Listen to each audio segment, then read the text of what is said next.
Good morning, everyone. On Tuesday, May 12th, Council returned to our regular meeting schedule. Please join us online every second and fourth Tuesday of the month at 3 p.m. to watch your Council in action. Tuesday afternoon, Council met to a full agenda, which highlights how business at City Hall continues without missing a beat. Some highlights from this meeting include the city's community economic development staff are working on establishing an economic recovery task force in collaboration with the Economic Development Commission and the Columbia Shuswap Regional District. The task force will guide the recovery process for local and area businesses. While we're excited to see businesses and residents get back to work, we still need to remain vigilant in following the guidance of the Provincial Health Officer. Council approved a series of development permits and development variance permits related to several projects around town. The Development Services Department is working hard to ensure applications for development are being processed in a timely fashion. I'm happy to announce recovery initiatives coming out of the Emergency Operations Center.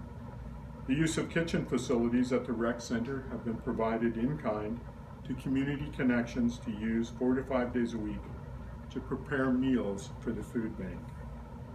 Additional signage is being prepared for installation in city parks, hard court surface areas, and green spaces, as well as in the downtown core. And it's to remind residents and visitors of the physical distancing recommendations as we move into the recovery phase. The province has asked that all municipalities move in unison and work with them to implement all measures with their go-forward strategy in a coordinated province-wide approach. There is a need and benefit of a collaborative reopening approach so that we do not open too fast, hindering health and safety, and so that each local government will have the decision-making tools to decide on what and when it will restart services. The Public Health Officer supports activating fields and courts as long as the following stipulations are followed. 2 meters of physical distancing, no shared equipment, hand hygiene. Do not touch your face and stay home if you're sick or symptomatic. The following tentative schedule for city's outdoor space has been provided pending appropriate signage. Playing fields, Centennial Park fields, the running track, and Queen Elizabeth Field are reopening May 19th, 2020. All parks green space, reopening May 19th, 2020. Public washrooms in the downtown will open on May 15th, and the public washrooms in the parks will open May 19th, 2020. The tennis courts will reopen on May 22nd, 2020. Parks, Recreation and Culture staff have also been working with other BC recreation groups to determine best practices on how to maintain safety in the playgrounds and in the skate parks, and hope to provide access in the coming weeks. I can confirm at this time that there will be no organized activities until we receive further guidance and approvals.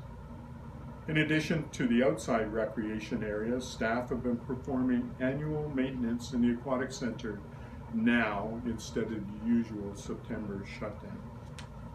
Engineering staff have worked diligently on ensuring safety and improving the flow of traffic in the roundabout construction area. We've added a new commercial vehicle detour to reroute large trucks away from as many residential neighborhoods as possible, and have installed additional signage along each of the detour routes as well as at the construction site.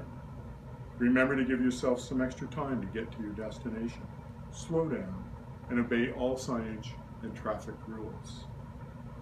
Last week, the province announced the BC Restart Plan, which uses modeling and planning in the decision-making process to determine how to expand our interactions while still flattening the curve. The province urges us to adapt to the new normal and to keep doing your part. Stay home when you have cold or flu symptoms. Don't shake hands or hug outside of your family. Continue to practice good hygiene through regular hand washing, not touching your face, cover coughs and sneezes, and frequently disinfect surfaces. Continue to keep physical distancing as much as possible when in the community, and wherever it's not possible, consider using a non-medical mask or a face covering.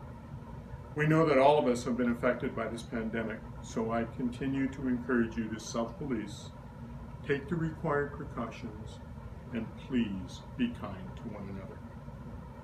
We invited the public to submit questions for my address to the city's communication team at communications@revelstoke.ca again this week, and I've addressed comments and inquiries throughout this announcement.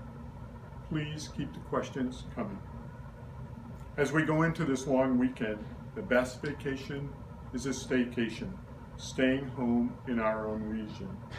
It allows communities such as ours to continue to put measures in place to ensure the safety of us all as we start to reopen.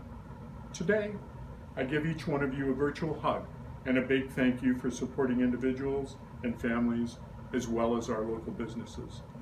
I am so proud to have the opportunity to help lead this unique and compassionate community. Take care, be safe, and please be kind. Thank you.